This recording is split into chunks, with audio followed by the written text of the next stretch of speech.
Suka siapa itu? Ngomong buku, aja, nggak jelas tuh. ya. Bagaimana nggak jelas, Mas Roy? Nggak Makanya jelas. saya bilang, Nggak jelas. saya heran. Mana kok kampusnya? Bang Refli yang sangat intelek, Pak Ugro, Pak Din, Pak Muhammad Sobari mau bela orang seperti Roy ini, yang mulutnya itu setiap malam, setiap debat itu berantem dan melakukan argumen terhadap orang lain. Ke saya berkali-kali.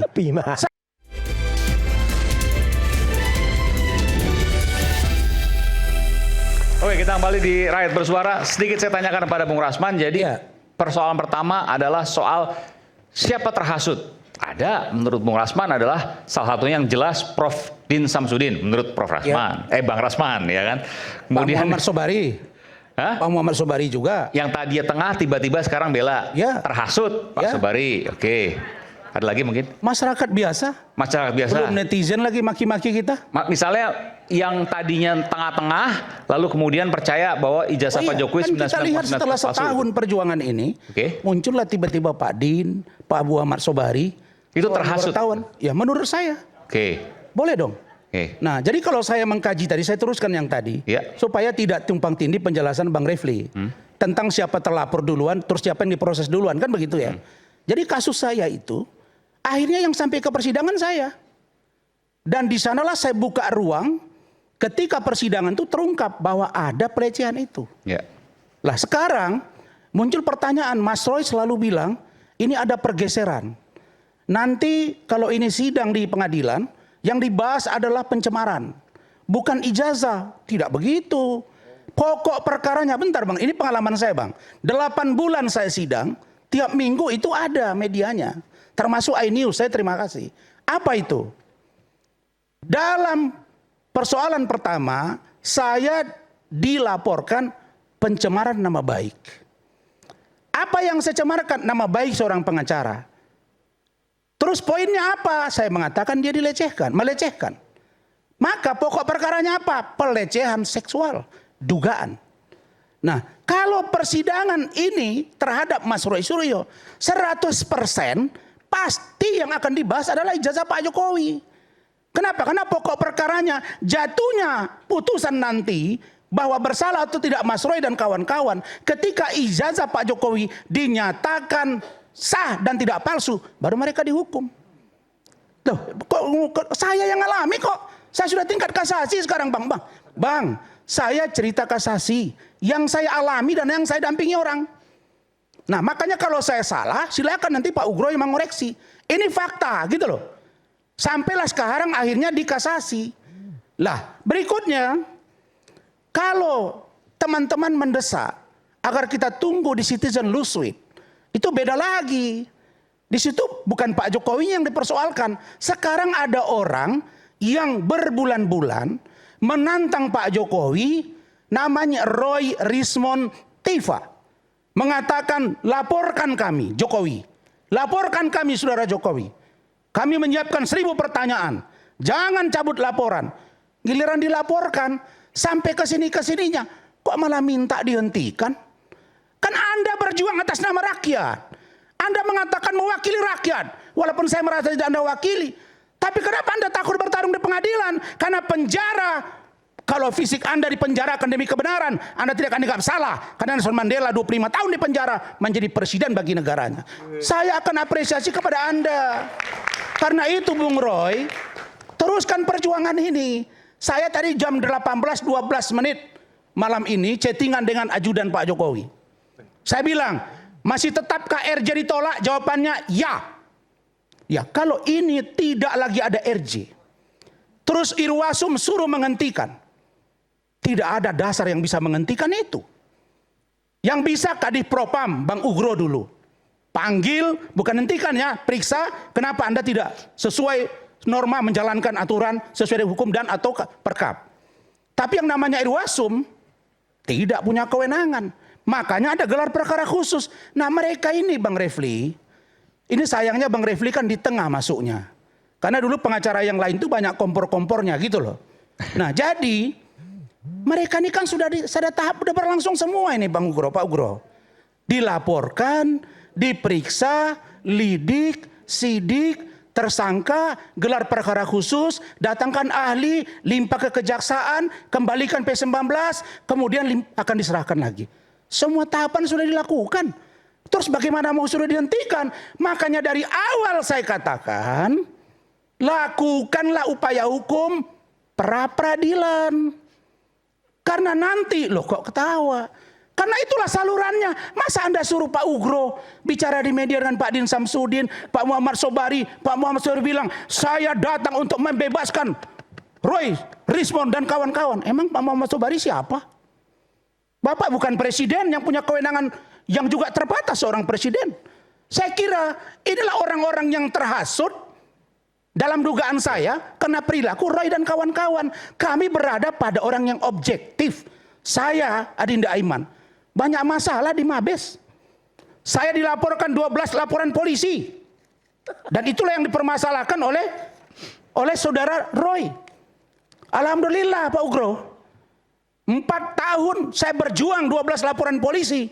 Dihentikan semuanya. 12 ya? Ya.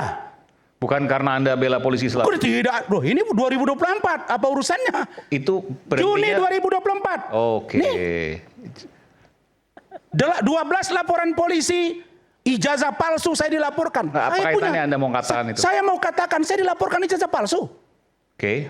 12 laporan polisi, 8 orang ijazah palsu, ada 4 lagi penipuan, penggelapan, pelecehan seksual. Semuanya sudah SP3 2024. Belum ada urusan ini. Nah, saya merasa bahwa ada yang tidak benar di dalam. Tapi dari mana memperbaiki Polri? Tentu dari kepalanya. Kalau masih banyak orang yang besar di Polri yang ingin memperbaiki Polri dari kepala, maka ekornya pasti akan baik. Saya berharap Pak Ugro sebagai pejabat penting di Polri dulu, tentu masih punya jaringan. Mereka punya yang namanya keluarga besar Purnawirawan Polri. Yang ketuanya Pak Bambang Hendarso Daruri. Banyak orang yang nanya ke saya, Pak Ugro. Pak Ugro sejak 2015 kenapa ya kritis sama Polri? Waktu Pak Ugro jadi Wakapolri, ada kasus Pak Susilo Dwaji. Saya punya rekam jejaknya nih Bang. Mohon maafin ya Bangku. Bahwa waktu Pak Ugro dulu menangani kasus Pak Susilo Dwaji, itu Pak Ugro sempat berbeda pendapat tuh sama Kapolri. Kasusnya tahun 2010, Cicak Buaya. Pak Ugro komplain di situ sebagai Kadif Propam bahwa kenapa Kapolri membentuk tim khusus, sementara tim kami telah bekerja. Kan bagus kalau ini dilakukan secara internal di dalam. Kenapa Pak Ugro sekarang diseret-seret keluar sehingga beliau mengatakan bahwa ini harus dihentikan? Dasarnya apa? Makanya saya berpikir, kan apakah Pak Ugro yang telah pensiun ini sehingga beliau dimanfaatkan untuk menyampaikan sesuatu demi kepentingan orang lain. Karena Pak Ugro tidak pernah dibenci oleh petinggi Polri. Mohon maaf Pak Ugro, ini abang saya sudah tahu beliau sejak beliau Kapolda. Terorisme dia turun langsung ngejar ini di Amparan Perak, ditangkap di sungai. Betul kan Bang? Saya ingat itu. Anak beliau sekarang Kapolres. Tidak ada. Kapolri dan jajaran tidak benci kepada Pak Ugro. Cuma saya sentuh malam ini Bang. Kasihan Polri Bang. Kami yang orang sipil mau bela Polri dan Pak Jokowi. Kenapa Abang tidak? Tolong sampaikan apa yang berat di Polri hari ini sehingga Polri harus diperbaiki. Boleh dong. Kalian ini ya, saya hanya mau katakan satu. Sebentar. Mau sebentar. Ini maksudnya apa? Kami bela Polri dan Pak Jokowi. Ya. Kenapa Pak Ugro nggak bela Polri dan Pak Jokowi? Ya. Relevansi di mana? Karena menurut saya Polri hari ini seperti diobok-obok oleh segelintir orang. Loh, kenapa? Boleh dong saya berpikir begitu. Sasaran politiknya ada Gibran. Tahapnya Pak Ugro misalnya. Memang ya di obok-obok segelintir. Sebentar. Yang Solo itu ngobok. Sebentar. Bukan, saya tidak malu-malu bahwa saya mendukung Pak Jokowi dan Gibran. Emang kenapa? Kalau kalian mengatakan ijazah Pak Jokowi 99% juga tidak apa-apa. Kalau ada. Tadi Abang mengatakan bahwa kenapa Pak Ugro tidak seperti Abang? Ya.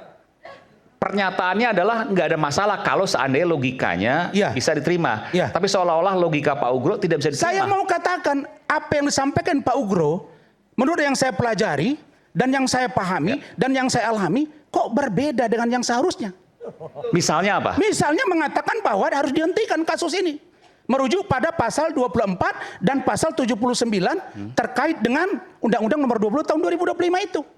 Nanti saya minta penjelasan dari beliau. Oke. Jadi saya mau sampaikan kepada kalian semua ya, dalam ilmu psikologi ada yang disebut dengan tolerance for cognitive distortion. Sarjana Artinya orang dengan kecerdasan tinggi sulit mentoleransi kebohongan, alasan yang palsu, dan logika yang lemah. Otak mereka terbiasa berpikir efisien dan langsung. Mereka tidak suka memotong orang berbicara dan drama-drama. Karena itulah semakin tinggi kecerdasan seseorang, semakin menusuk kata-katanya. Itulah orang yang intelek. Oke. Loh, saya pakai ilmuwan, bos. Iya, oke. Iya, jelek-jelek begini dokter juga dari luar negeri. Saya mau sampaikan begitu. Jadi apa yang mau saya katakan? Bang, saya mau katakan Bang Refli, saya sendiri pun ingin tahu kepastian ijazah Pak Jokowi palsu atau tidak. Karena saya tidak pernah lihat ijazah itu. Ya udah. Ya, tunggu dulu. Terus kenapa abang 99,9% palsu. Makanya saya bilang, saya tidak pada posisi untuk melihat mana ijazah itu. Perkara diperlihatkan ke saya sudah pernah lihat sekilas, dengan saya lihat langsung kan beda, bos. Kalian ini sok tahu semua tentang saya. Yang saya katakan, saya percaya dengan Rifai dan kawan-kawan yang sudah melihat ijazahnya. Saya percaya kepada Polri yang sudah menguji lab dan memastikan. Nah pertanyaannya, dari Gajah Mada, bagaimana seorang Pak Ugro yang orang Polri penting, pernah Kasat Reskrim juga, Kasat Serse juga, fotokopi bang, dijadikan dasar untuk menyebut bahwa ijazah seseorang 99,9% palsu. Bentar, ini pertanyaan paling dasar. Iya. Abang tidak pernah melihat abang tidak tahu ijazah Pak Jokowi asli atau palsu, tapi kenapa kemudian abang membela Pak Jokowi? Begini. Kok mati ya? Enggak. Tes. Tes. Begini. Kita ketawa. Begini. Iya. Makanya Roy, dengarin ngomong saya baik-baik. Saya melihat secara utuh, saya pegang ijazah itu lama tidak. Tapi saya melihat sekilas iya. Dan apa yang saya lihat, apa yang saya dengar dari Dian Sandi, apa yang saya dengar dari Rifai, apa yang saya dengar dari Yakub, saya pernah ketemu dengan Yakub Hasibuan. Apa yang saya lihat, yang diposting, yang diributkan oleh Roy dan kawan-kawan, memang tidak sama. Lah sekarang kalau saya tidak percaya dengan Lab Krim Mabes Polri, saya percaya pada siapa?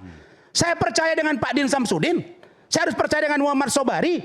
Suruh hentikan. Besok kalau ada orang diproses hukum, lalu kemudian rame-rame tokoh, hentikan. Maka bubar Republik kalau itu dihentikan. Ini harus penegakan hukum. Oke. Kalian ini ya, kasih kecerdasan berpikir supaya kalian tidak besok bertengkar lagi antara kalian. Saya tidak berdebat dengan Anda para pengunjung. Saya berdebat dengan para narasumber ini. Tolong yang tertib, iNews ini memberikan edukasi yang baik buat masyarakat. Saya duduk di sini dengan intelektual yang saya miliki. Kalau saya tidak intelek, saya konyol berhadapan dengan orang-orang yang pintar-pintar ini. Ya? Baik. Saya mau katakan yang terakhir. Saya melihat bahwa hari ini pergeseran itu kelihatannya akan mengarah kepada dihentikan.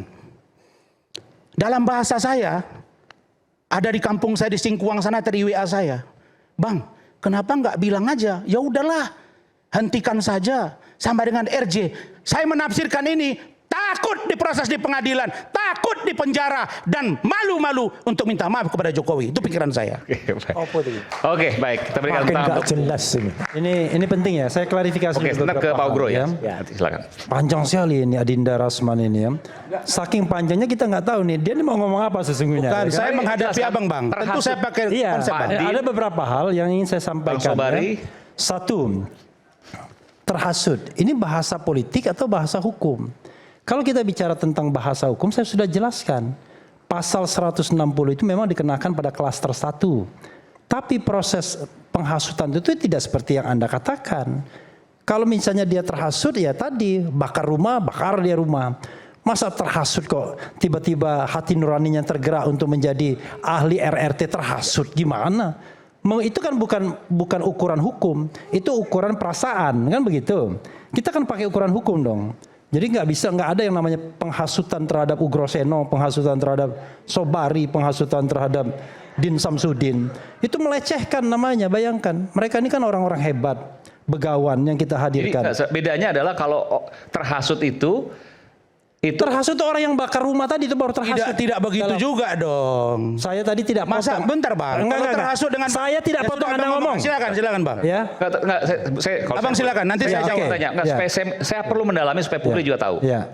Jadi kalau Prof Din, Pak Ugro, Kang Sobari, karena mereka punya dasar keilmuan, Iya. mereka punya analisis Iya. di logikanya, Iya. punya teori, Iya. metodologi, Iya. maka apa yang mereka yakini jauh dari kata terhasut. Iya. Itu yang membedakan. Kalau orang umum misalnya, Ya. baru kemudian terhasut, Sekarang pertanyaannya adalah bentuk dari terhasut itu apa? percaya. Loh, Karena percaya kok masalah terhasut? betul. Sekarang saya Percaya kalau Boleh, ijazah itu Bang. palsu. gitu. Saya mau tanya Abang, dalam konteks hukum ada yang disebut dengan intellectual dader. Dia bukan pelaku pembakaran tapi otaknya dia. Apa harus fisik baru dikatakan terhasut? Tidak dong Bang. Kita boleh berbeda persepsi di sini. Kita ini kan bicara Secara intelek dalam maksud kasus saya. ini. Oke. Dalam Iya. kasus ini mereka Iya. dikenakan pasal 160 KUHP Iya sudah kan selesai. Abang tadi mengumpamakan nanti dulu. dibakar, Ya kan? membakar misalnya. Iya. Ini ijazah. Oh iya. Pikiran dong, pikiran. Iya, Ah. saya katakan keyakinan itu tidak bisa dikatakan bahwa orang itu terhasut. Jadi gini, kita ini contest of intellectuality di rakyat bersuara ini. Kita ngomong, Refli Harun ngomong, Rasman Nasution ngomong. Nanti biarkan rakyat lebih percaya omongan Refli Harun atau omongannya Rasman Nasution. Nggak bisa kita dibilang terhasut. Ini kan contest of intellectual. Kalau Anda lebih meyakinkan ngomongnya, Anda akan dipercaya orang. Kan begitu. Tapi kalau Anda nggak jelas ngomongnya ke sana kemari dan lain sebagainya, konsepnya nggak ada, ya orang nggak percaya. Kan ini soal kepercayaan diri dan soal ilmu pengetahuan, soal bagaimana deliver atau tidak menyampaikan ke publik. Lagi. Tapi Kan saya ingin begitu. tanya ke Pak Sobari dulu. Beliau kan bolehlah. metodologi. Nah, ini satu situ. Kami ini dari awal saya katakan tidak ngomong RJ, tidak ngomong restoratif justice. Restoratif justice itu hanya satu dari 10 kemungkinan penghentian penyidikan. Dan kami sama sekali tidak bicara restoratif justice. Kok tiba-tiba dibilang restoratif justice? Karena minta penghentian Maksudnya penyidikan. kalau ada kepekan restoratif justice, kalau nggak ada kontennya jangan dibacakan. Kan kita nggak ngomong. Kita ngomong penghentian demi hukum. Kenapa demi hukum? Karena sudah terjadi pelanggaran. Pelanggaran itu Adinda, mau di depan, di belakang, di tengah, di samping, dan lain sebagainya. Kita menemukan pelanggaran hukum, wajib kita katakan itu. Dulu, di MK saya ini lawyernya pasangan Anies Baswedan. Waktu itu kita tidak menemukan ada isu mengenai ijazah Gibran SMA. Dan saya menyesal. Kalau kita tahu soal ijazah SMA Gibran pada waktu sidang di MK, kita bawa di situ. Tapi masalahnya pada waktu itu belum ada. Karena Roy Suryo sama Refli Harun belum berdekatan. Sama Dr. Tifa belum berdekatan. Dengan Rizwan belum berdekatan. Sehingga informasi itu tidak sampai ke telinga lawyer. Kita ini kan manusia biasa. Tapi begitu Anda walaupun sudah diterima KPU, diterima MK dan lain sebagainya, di belakang Anda temukan bahwa ada masalah dengan ijazah Gibran, maka kita tidak bicara lagi mengenai soal sah tidaknya pemilu, tapi kita bicara proses lain yang namanya impeachment atau pemakzulan. Beda. Jadi whenever Anda menemukan sesuatu hal yang bertentangan, maka sah Anda untuk mempermasalahkan walaupun di belakang. Jadi kita tidak mempersoalkan Bang. Apakah Abang mempersoalkan ijazah Gibran dan lain sebagainya? Tidak masalah. Saya mau tanya satu aja Bang. Orang buat buku Gibran Endgame. Tanpa fakta, tanpa data, tanpa putusan, sebar, jual buku. Sebentar. Itu Kok menghasut bisa apa tanpa enggak? fakta, tanpa Sebentar data dulu. itu gimana? Pernah baca bukunya belum? Makanya saya bilang. Pernah baca bukunya belum? Begini. Pernah baca bukunya belum? Simpel aja, pernah atau belum? Saya sudah 2 kali minta sini tidak pernah dikasih. Saya mau beli nggak tahu di mana. Pernah berarti belum pernah baca. Sebentar. Loh, belum saya pernah 2 baca kali kok minta bisa di sini. ngomong tuh loh. Tolong saya minta malam Aduh. ini kasih ke saya 2 buku saya mau beli. Mana? Ada. Ada. Bawa sini. Oke, nanti Ada. dikasih. Baca dulu ya. Karena sudah 2 kali saya minta nggak pernah dikasih. Oke, jadi semua Ibu menyaksikan, Mary. silakan Mary. Rasman nanti baca bukunya dulu baik-baik. Ya, saya baca. Baru komen. Saya Ya. baca. Pinjam ini.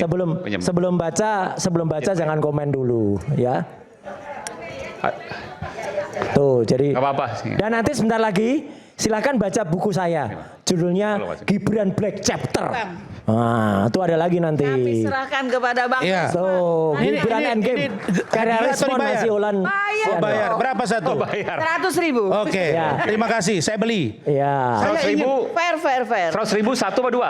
satu dong. Satu. Oke. Baik. 99.000. Saya boleh nggak? Saya boleh nggak Bang berdiri? Rasman, Ah. sorry 99.000. Tapi saya nggak ada kembalian. Baik. Sekarang begini. Ini buku Oh, ya. satu Gibran Endgame. Itu Bayar mic-nya dulu. suruh bawa pulang lagi. Oke. Selama. Baik. Ini buku Gibran Endgame. Ya. Satu lagi, dua buku nih. Saya berharap sebetulnya satu lagi. Jokowi White Paper. Nah, bayangkan ada orang yang menulis seorang wakil presiden aktif. Ada orang yang menulis mantan presiden 10 tahun. Dengan argumentasi mereka. Dengan alasan intelektual yang mereka miliki. Menurut mereka. Apakah memenuhi kaidah atau tidak. Tesis, skripsi dan lain sebagainya. Kita ini dokter semua. Tapi berbau fitnah. Kira-kira kalau Anda dibuat begini. Kok apa bisa yang harus berbau Anda fitnah lakukan? tuh gimana? Ya, kalau Sudah menurut baca dia. bukunya belum? Lah, gimana? Sudah baca bukunya belum? Saya katakan. Lah, Kalau ya. dibilang di sini. Wapres Gimana? tak lulus SMA. Memang gak lulus Ini SMA. apa maksudnya? Memang gak lulus Tuh. SMA. Loh, kok SMA-nya ada yang mana coba? jawab? Tanya dulu sebentar. Lah ya SMA-nya mana? Saya tanya Makanya SMA-nya kalian mana? belum selesai urusan ijazah Pak Ini Jokowi. ngaco ini banget nih. Ini ngaco banget ini. Saya sudah ajari tadi untuk belajar psikologi. Ini Orang gimana cerdas sih? itu tidak memotong-motong orang yang berbicara. Itu sindiran. Lah iya tahu Masa saya. mantan menteri dinasihati sama lawyer? Lo enggak, masa Dengarin lawyer juga ngomong enggak saya, ngerti. ya? Kalau lawyer belum baca buku Bayangin, ngaku lawyer. bayangin. Orang Ya, belum baca selesaikan buku dulu aja ngaku lawyer. dulu. Gimana? Ya, diselesaikan dulu satu-satu. Gimana? Mana sih Anda ini? Orang Selesaikan orang dulu belum baca satu-satu. itu juga Ini motong-motong buku. Itu juga sapa itu Ini ngomong buku. aja enggak jelas Ya. tuh. Bagaimana nggak jelas Saya- Mas Roy? Enggak Makanya jelas. saya bilang, Enggak jelas. Saya heran. Mana kok kampusnya? Bang Refli yang sangat intelek, Pak Ugro, Pak Din, Pak Muhammad Sobari mau bela orang seperti Roy ini yang mulutnya itu setiap malam setiap debat itu berantem dan melakukan argumen terhadap orang lain. Ke saya berkali-kali. Bima. Saya melihat apakah ini bukan penghasutan? Wapres tak lulus SMA. Di mana putusan pengadilan mengatakan dia tidak lulus? Tunggu dulu dong. Ya, duduk Berarti dulu. gini, ya artinya gini. Duduk dulu. Saya gantian ngomong. Jadi Ya, gini. terlalu banyak omong nih. Loh, kok banyak omong? Iya, terlalu banyak Saya omong. ngomong pakai logika. Jadi Iya. karena belum ada putusan pengadilan, maka ini hasut. Iya dong. Ini fitnah. Iya. Ngaco bener. Diduga fitnah. Nah, baru Kenapa? ngomong diduga. Karena melakukan penelitian dengan objek orang, maka orang itulah yang diwawancarai. Oke, kita kembali Saya saat lagi melakukan tetap tesis. bersama kami di Rakyat Bersuara. Oke.